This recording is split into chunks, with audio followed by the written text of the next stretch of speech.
The thunderous crack of a spacecraft hull giving way to the vacuum of space nearly drowned out Commander Adam Hayes' final transmission. Stranded on an unknown planet after a catastrophic engine failure, he barely managed to transmit coordinates before his communications array died completely. This is UNSC Explorer Vessel Horizon. Emergency landing on uncharted planet at coordinates 379 by 412. Atmosphere breathable but... Wait, there's movement outside the ship. I don't think I'm alone. If anyone receives this, proceed with the transmission cut off abruptly as Adam struggled to seal the breach in his ship's hull. With life support failing and the craft plummeting through the atmosphere of the unknown planet, survival seemed increasingly unlikely. Yet somehow, through a combination of skill and sheer luck, he managed to crash land the vessel in one piece more or less.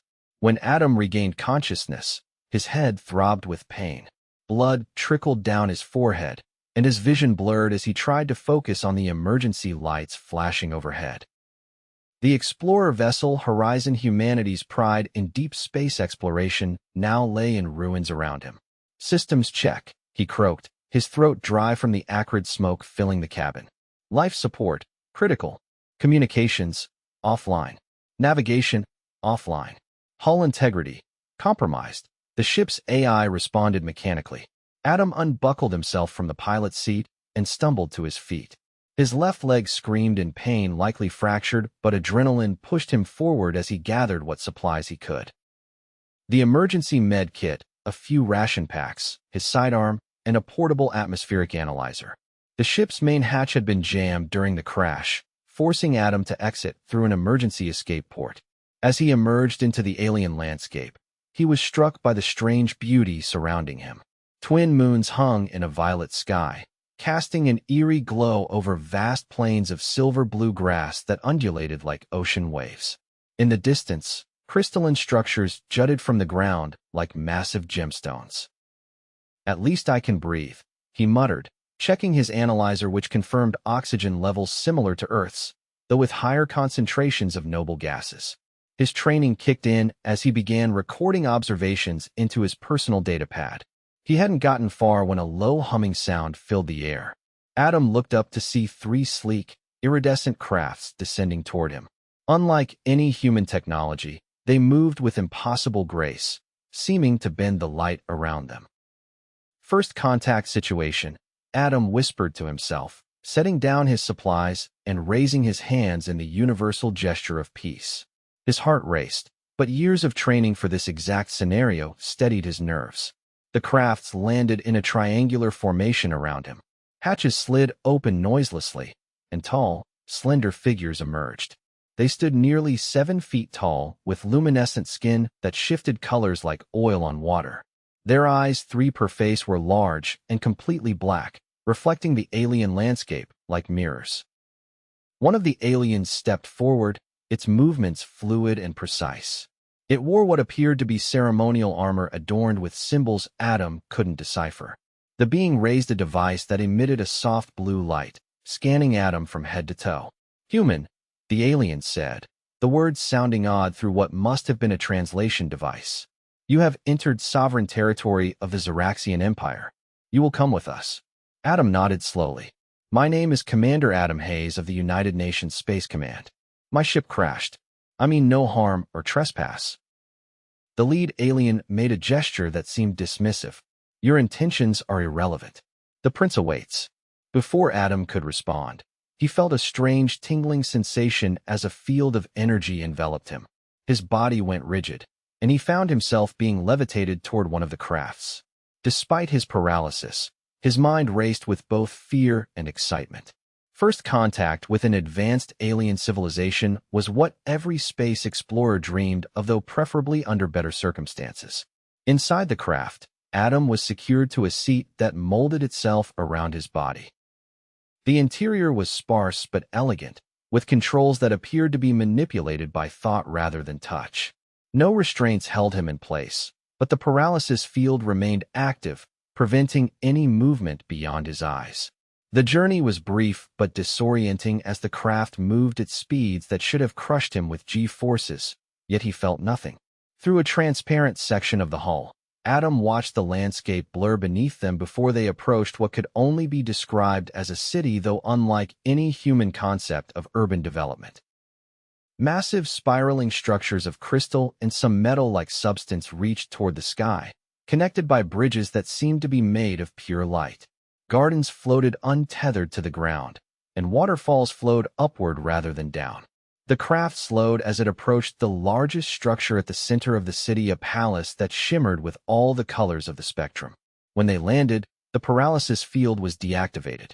Adam found himself able to move again, though two guards immediately flanked him.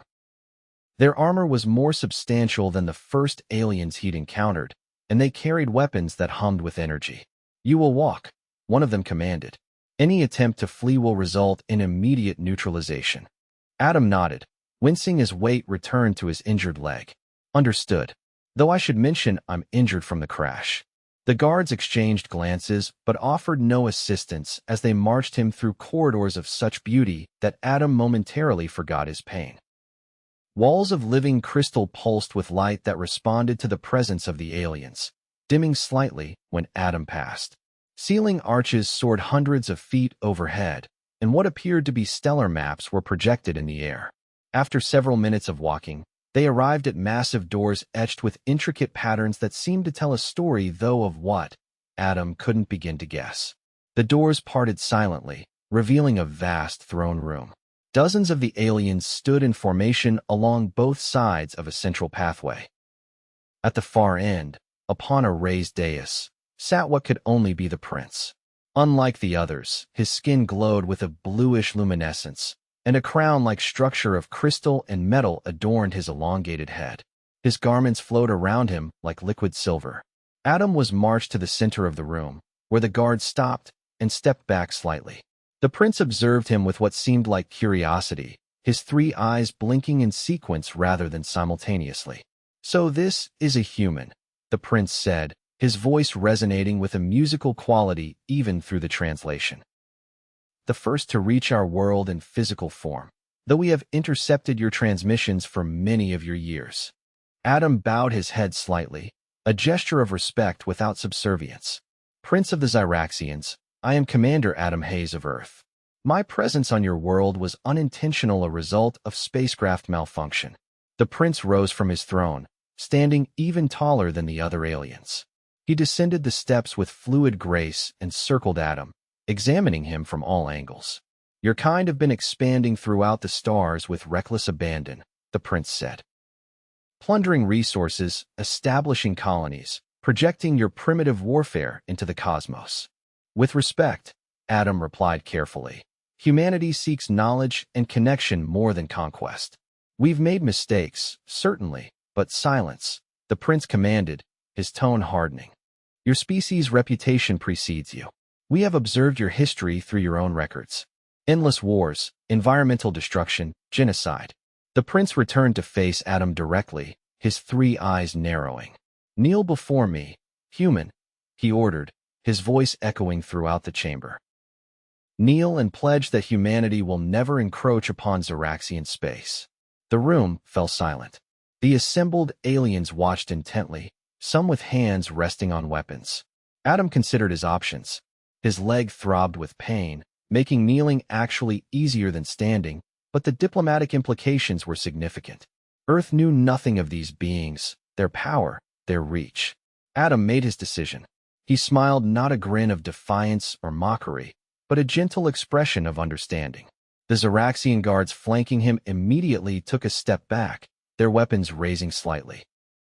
Murmurs rippled through the court. "Interesting," the prince said, his head tilting. "You smile when faced with a demand for submission. Explain yourself." "Where I come from," Adam said calmly. "A smile can mean many things. In this case, it's recognition. I recognize that we're both trying to protect our people.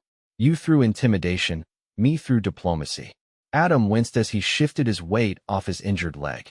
"I'll kneel if that's what protocol demands, but not out of fear or submission. I'll kneel as one representative greeting another with respect." The prince's skin rippled with changing colors, blue to purple to a deep crimson. "You dare to equate your position with mine?" "Not at all," Adam replied. "But I do represent humanity in this moment. just as you represent the Zyraxians. If we're to establish any meaningful dialogue, it should begin with mutual respect rather than forced submission.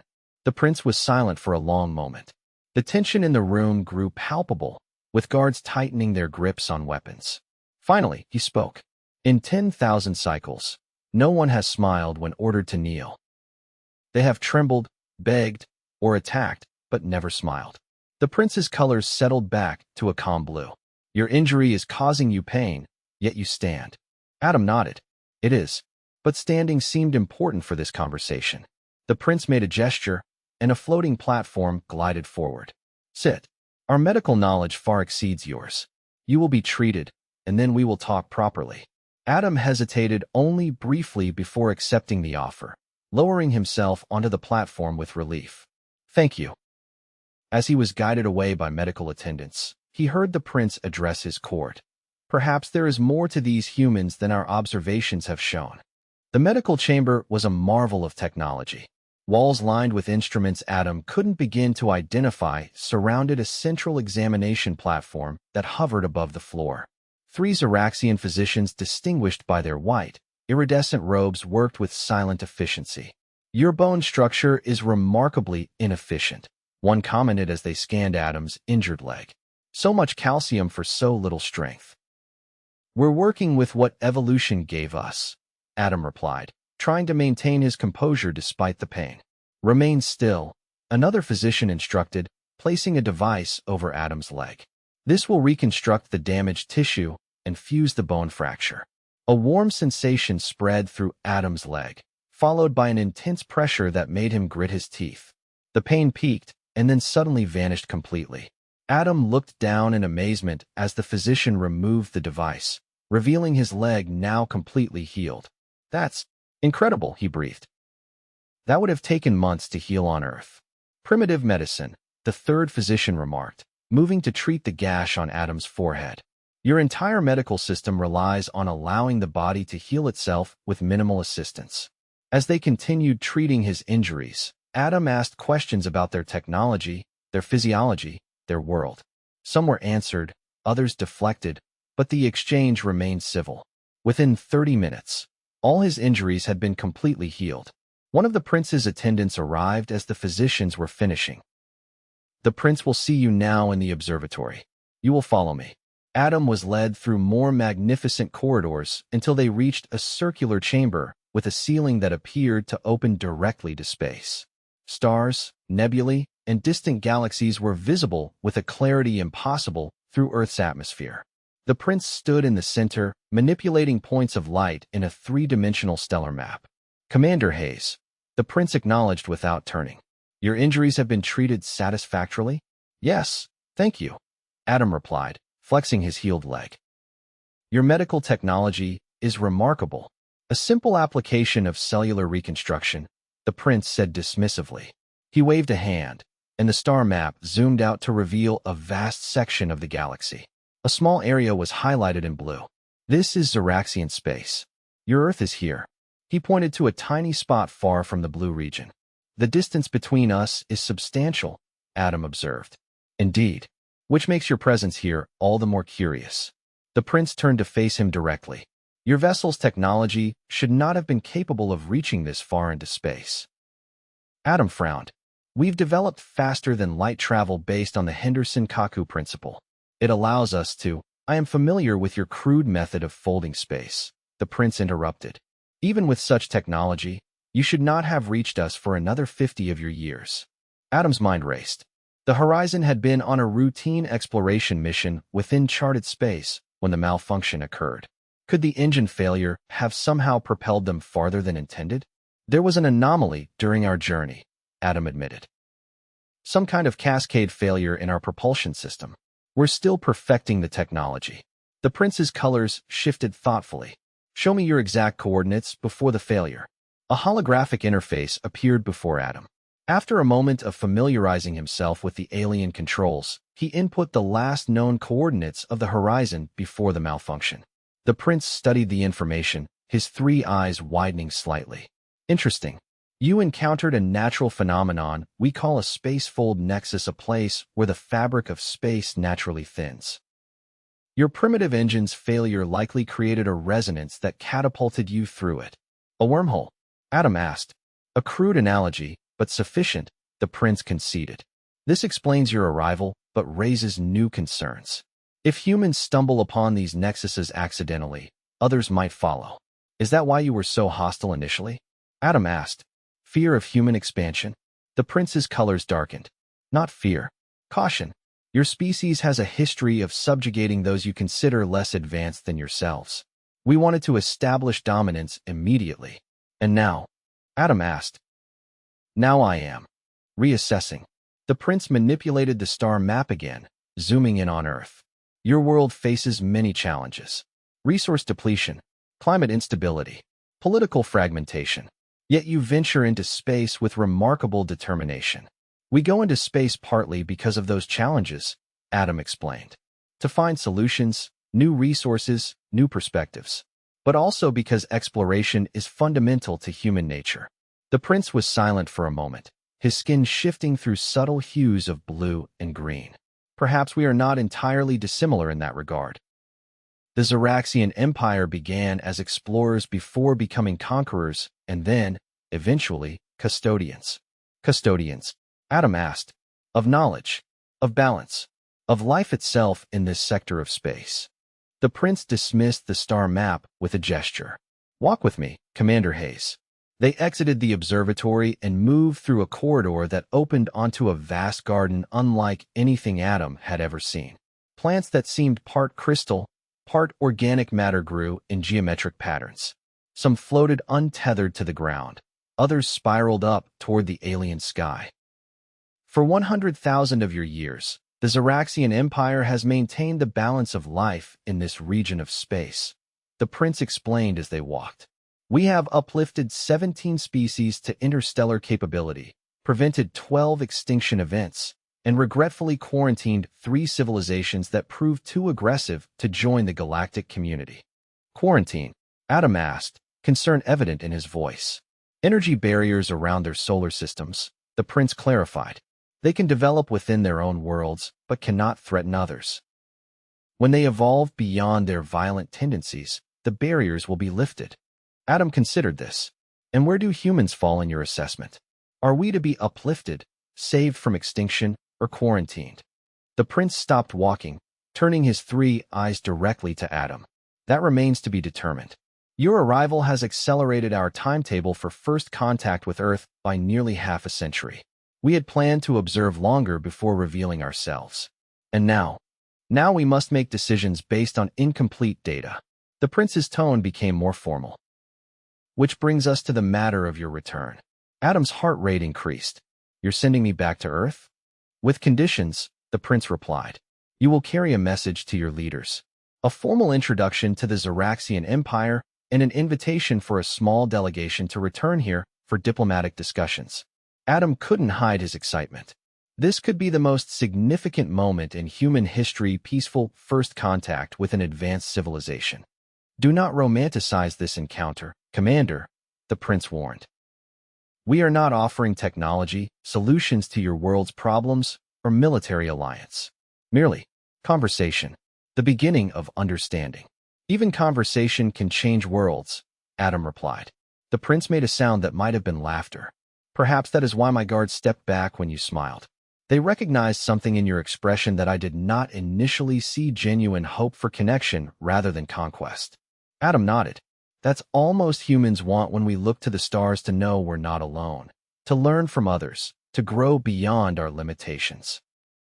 Noble sentiments, the prince acknowledged, though your history suggests such idealism is not universal among your kind. No, Adam agreed soberly. It's not, but it's what we strive for at our best. The prince led Adam to another section of the palace, where technicians worked on what appeared to be his emergency beacon from the crashed ship. We have repaired and enhanced your communication device, the prince explained. It will now reach Earth despite the distance.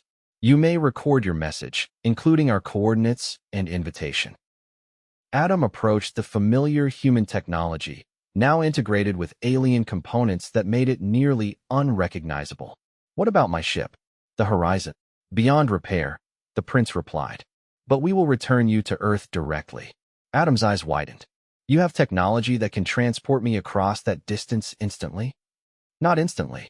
It will take approximately 14 of your days, the prince corrected, but considerably faster than your return would have been otherwise. The implications were staggering. If the Zyraxians could transport a human across such vast distances in 2 weeks, their technology was far beyond anything Earth had developed. Adam tried to contain his scientific curiosity as he focused on the diplomatic opportunity at hand.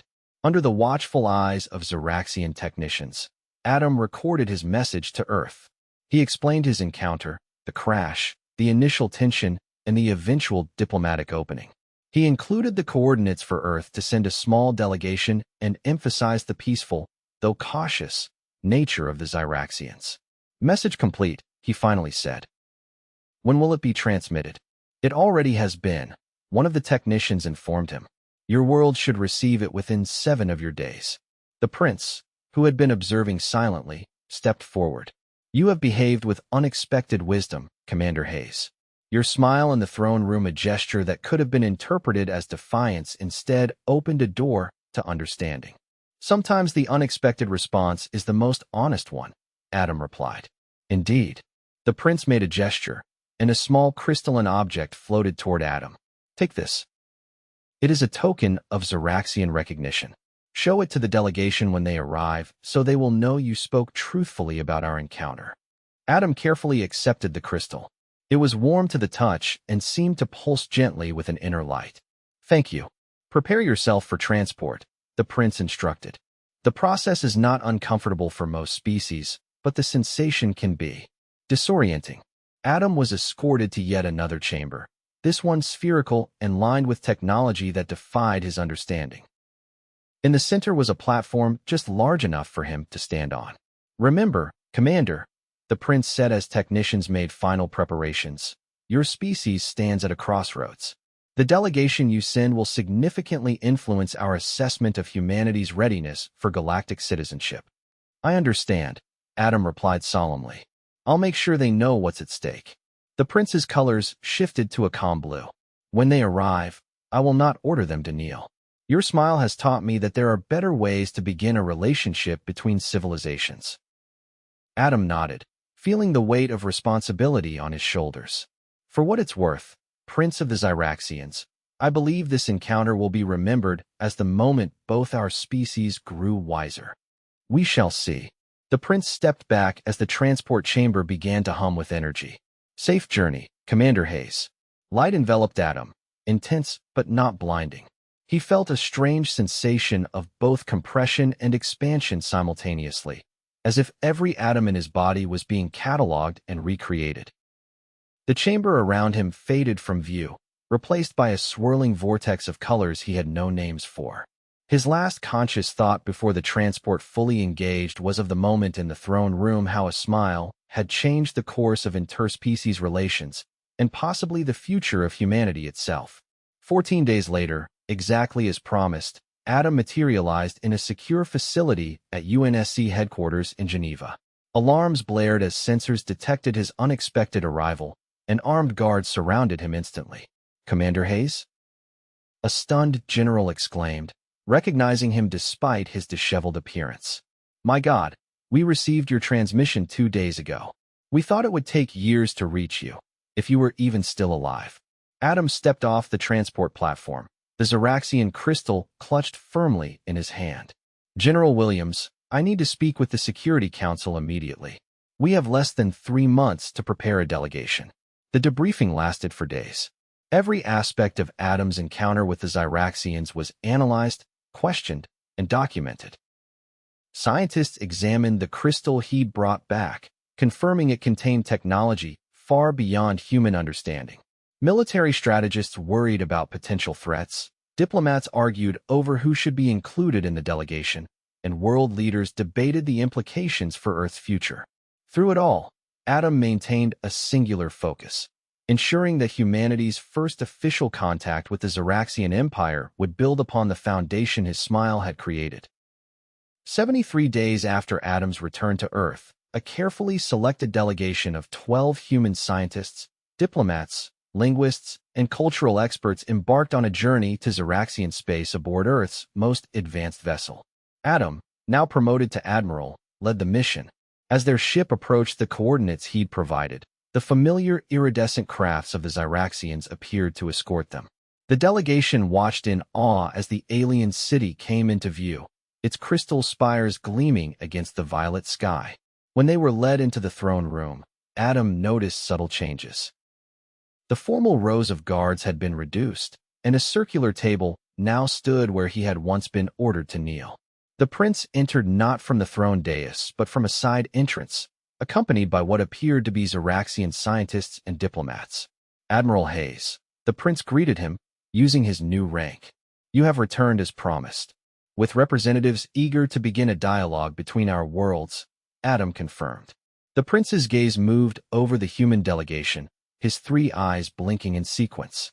No one will be ordered to kneel today, he announced. Instead, let us sit together as equals at the beginning of what may become a long and complex relationship between our peoples. As the humans and Zyraxians took their places around the table, Adam caught the prince's eye. Neither spoke, but Adam offered a small smile, the same expression that had changed everything during their first encounter. The prince's colors shifted to a warm, welcoming blue, and he inclined his head slightly in acknowledgement. The first official diplomatic exchange between Earth and the Zyraxian Empire began not with demands for submission, but with the mutual respect that Adam's unexpected smile had somehow unlocked. In years to come, historians would mark this moment as the beginning of humanity's integration into the wider galactic community. They would analyze the political implications, the technological exchanges, the cultural adaptations that followed. But few would fully appreciate how close that first encounter had come to ending differently, how the simple human gesture of a smile, when ordered to kneel, had changed the trajectory of interspecies relations forever. For Adam Hayes, watching humans and Zyraxians engage in earnest conversation around the table, the lesson was clear. Sometimes the most powerful response to a show of force wasn't counter-force or submission, but the unexpected offer of connection. A smile in the face of intimidation had opened the door to understanding, and through that door, both species had found a better path forward than either could have imagined alone.